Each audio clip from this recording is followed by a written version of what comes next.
Ce jour dédié pour la réfoua shlema et rapide de Eliane Messiada Bat Elisa, Bezrat Hashem. Il y avait un très grand rabbin, décédé il y a une quarantaine d'années, je pense, peut-être plus, cinquantaine d'années. Il habitait Beit Vagan, mais il était d'origine russe. Il s'appelait le Rav Yecheskel Avramsky. Il a fait le commentaire sur le Tosefta. Vous savez qu'on a la Mishnah, et puis il y a des parties des paroles des Tanaïm, des rabbins de l'époque, qui n'ont pas été dans la Mishnah, mais qui ont été pris dans un autre recueil, que c'est Rabbi Oshaya qui a fait ce recueil, qui s'appelle la Tosefta. Et puis ce qui est à l'extérieur de ces deux, c'est les Braitot. Braitot, c'est l'extérieur. Braitot, c'est Rabbi Chia. La Mishnah, c'est Rabbi Yehuda Anassi. La Tosefta, Rabbi Oshaya.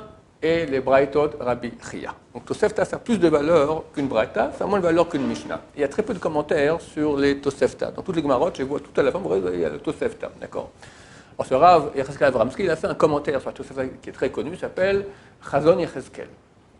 Ce rabbin était en Russie, à Moscou je pense, en tout cas en Russie blanche, à l'époque du communisme terrible, et il s'est fait emprisonner à l'époque c'est pas encore le KGB, c'est le NKVD, à peu près l'équivalent du KGB, Empire peut-être, et interrogatoire.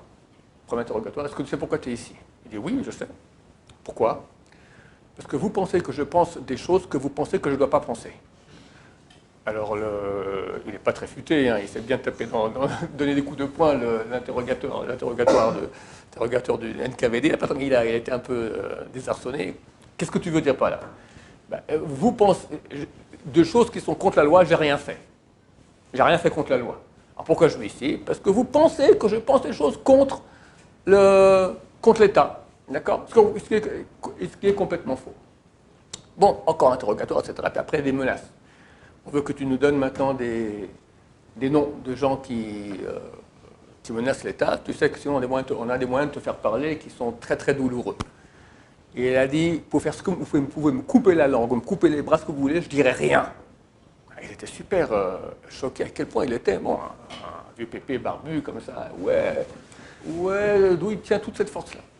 Puis un jour, l'interrogateur vient en hurlant, comme ça. Et le Rav reste complètement calme, comme ça.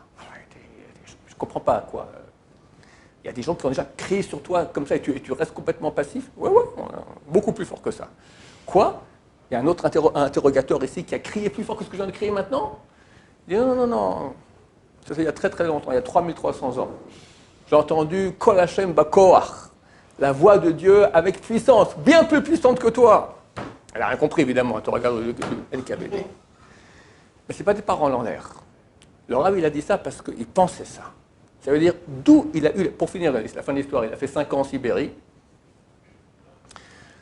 Le Rav Shach, la grande génération, après le Rav, il est sorti de Sibérie, il est venu en Israël, il est décédé, le Rav, il habite à Beit Vagan. Le Rav Shach a fait son espède, a fait l'oraison funèbre. Il dit, je suis jaloux des 5 ans que tu as fait en Sibérie. Comme on parle un grand de Torah. Parce que tu as fait une Torah de souffrance. Ah non, on ne comprend pas ça. Qui va aller en Sibérie? Personne ne va en Sibérie. D'accord? Il lui a dit, je savais pourquoi je suis parti en Sibérie. Une fois, il était au Minyan à Yom Kippour, et on lui pose une question qu'il y a quelqu'un qui a très faim, il est malade, il n'est pas bien, est-ce qu'il peut manger ou pas? Il dit, va voir s'il est comme ça, reviens, tata. En attendant, le type, il est mort. Ça s'appelle homicide involontaire. Quelle est la sanction? Galout, exil. Donc il savait qu'il devait partir en exil quelques bonnes années, et ça a été la capara de cet homme-là. Alors Shach a dit, je suis jaloux de cette Torah que tu as eue en souffrance. Donc on ne comprend pas c'est quoi avoir des souffrances. On veut éviter. Voilà, eux, ils ont compris que c'est ça le Olam Haba.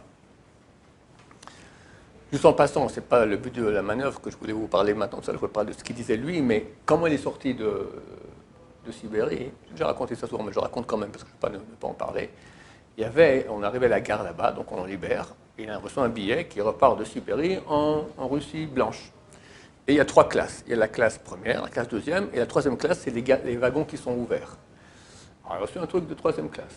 Du coup, il voit un chef de gare qui passe, qui me dit, c'est pas pour toi ça, tiens, prends, voilà. Si tu vas dans le wagon ouvert, tu n'arrives pas vivant à destination. Et après 2-3 destinations, comme ça, on arrivait à tout ça, il a regardé, il a vu qu'on sortait les corps gelés des wagons, d'accord? C'est une combi. Les gens déjà qui sortaient des corps, au moins ils n'arrivaient pas à destination, ils mouraient. Il marche même que Dieu venge le sang de tous nos frères qui sont morts là-bas. On pense qu'il y a autant de morts, à peu près, qui sont morts dans la Shoah. Ils ont fait ça en douce et sur plus longtemps et par le froid. Quoi qu'il en soit, le Rav, d'où il a eu cette puissance de tenir 5 ans Sibérie les interrogatoires du NKVD. Parce qu'il a dit, j'ai entendu la voix de Dieu avec puissance au mont Sinaï. Et ça, messieurs, chacun de nous, on l'a. Ça s'appelle la Neshama.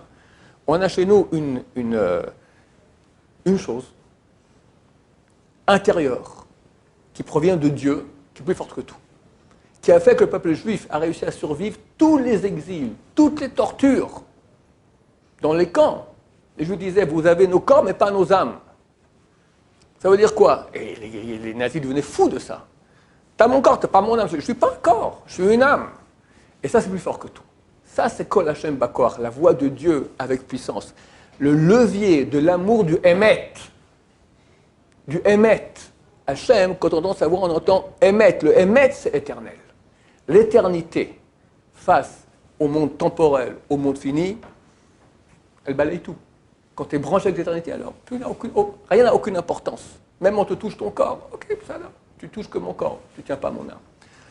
Chacun d'eux dans la situation difficile de souffrance, quand vient un Xerachmad, une puissance qui vient nous obliger à quitter la Torah, alors on a cette puissance qui se réveille. Mais c'est dommage d'attendre ce moment-là. Dans le quotidien, on doit aussi entendre Kol Hashem, lève-toi le matin pour la prière, Kol Hashem, concentre-toi maintenant dans la prière, Kol Hashem, concentre-toi maintenant pour bien étudier, Kol Hashem, quand on va à la rue, attention à tes yeux, Kol Hashem de parler la shonara, Kol Hashem de faire la brachot comme il faut avec Kavana, Kol Hashem de ne pas magouiller, Kol Hashem de ne pas mentir. C'est ça notre éternité. Pas besoin d'être en situation d'interrogatoire. Il faut se rappeler qu'on a une neshama qui est émet, qui est authentique, qui est plus forte que tout, que toutes les tentations du Yetzer Hara. Baruch Adonai, l'olam, amen, amen.